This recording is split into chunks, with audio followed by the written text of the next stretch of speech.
Okay, review for 21 Grams, directed by Alejandro Inarritu, and starring Sean Penn, Naomi Watts, Benicio del Toro, and a great cast. This is a great movie, especially, some people maybe when it starts you're a little confused because it jumps around a lot.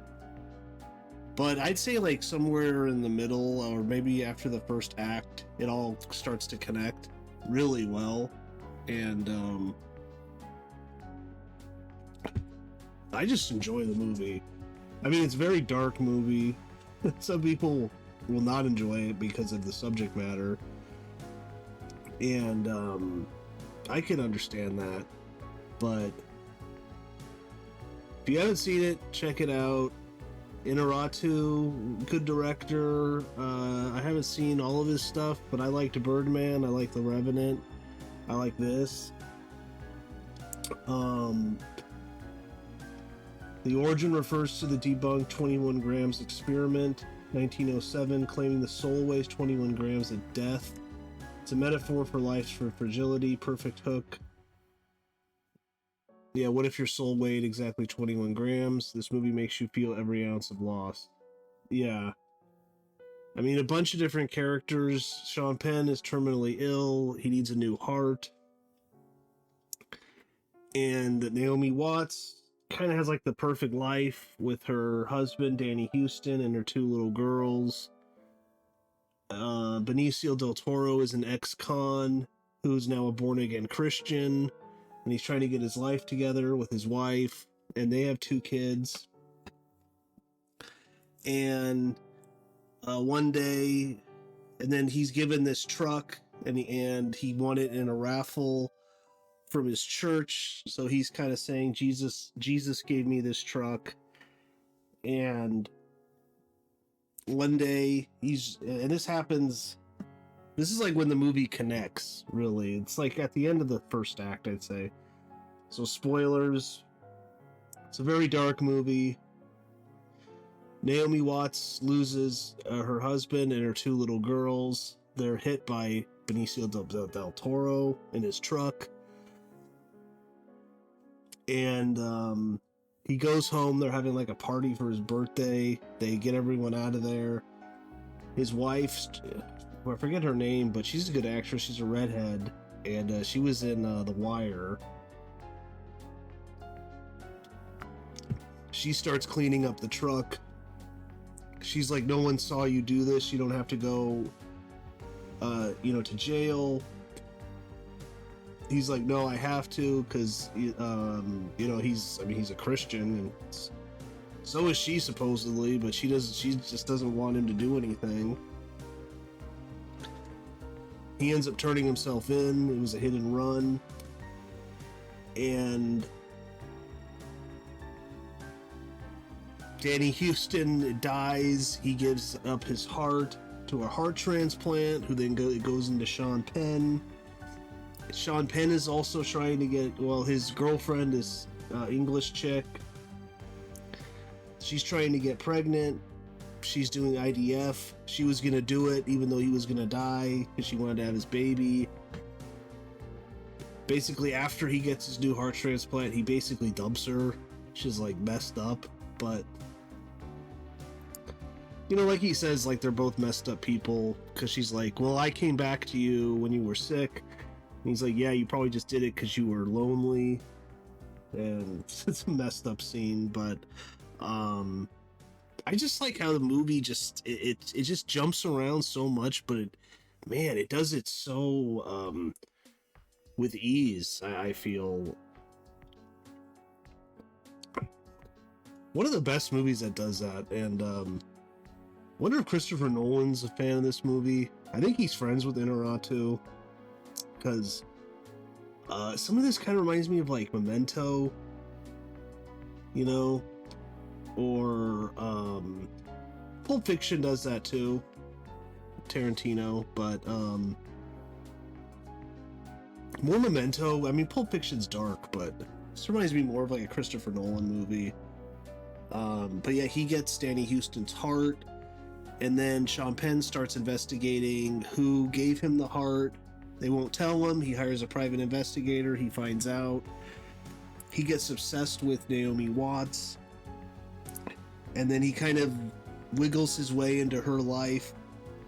Her life's falling apart. She's drinking and doing drugs and partying and driving drunk, and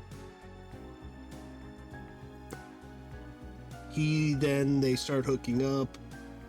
He finally tells her about that his heart is Danny Houston's. You know, she's angry, but then later they hook up again. And then she starts to say she wants to kill Benicio del Toro.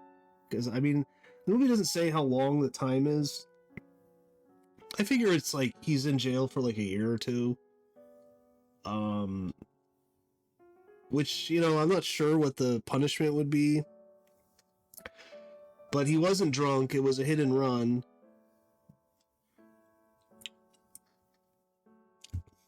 But he wasn't drunk, but... So I'm not sure what the punishment would be, but his wife is able to get a lawyer, and they're able to get him out. And his life is in shambles. He doesn't really want to go back to his family because, like, his son is, like, pissed at him because he learned what he did. And he's, you know, questioning his faith and his religion because he's like, I did everything that you told me to do. He's like, I stopped drinking, you know, I cleaned up, you know, I'm, you know, working. And then he also got fired from his job, and I don't know. It's a good movie.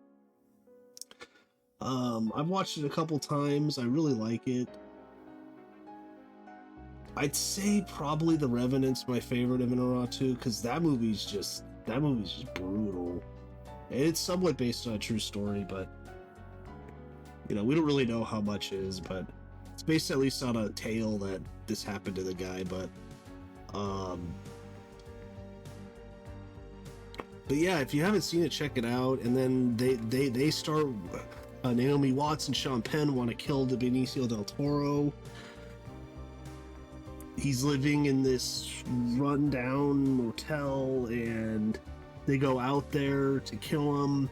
And then throughout all of this, Sean Penn's heart is failing, and he keeps smoking cigarettes and drinking, which probably isn't smart, but I guess that's not why his heart... I don't really know, you know, I don't think they say exactly, but I know smoking cigarettes isn't good for your heart, but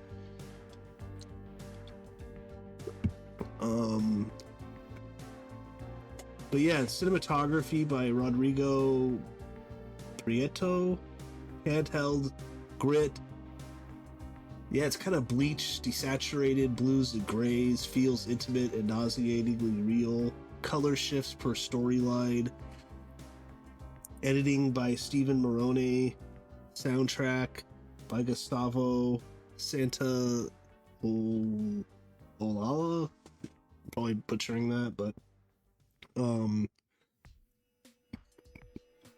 it kind of has this, like, also like this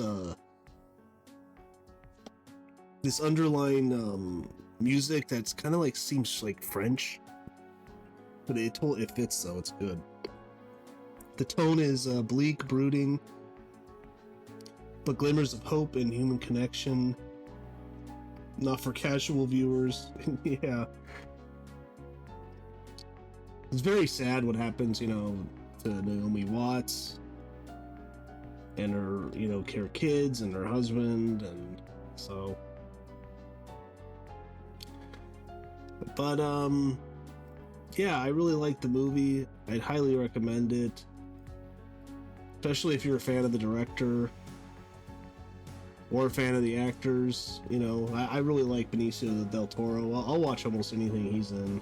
Sean Penn, less so.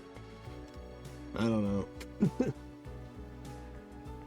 I'm not a massive Sean Penn fan, to be honest, but you know, he can act though. I mean, he's great at Mystic River.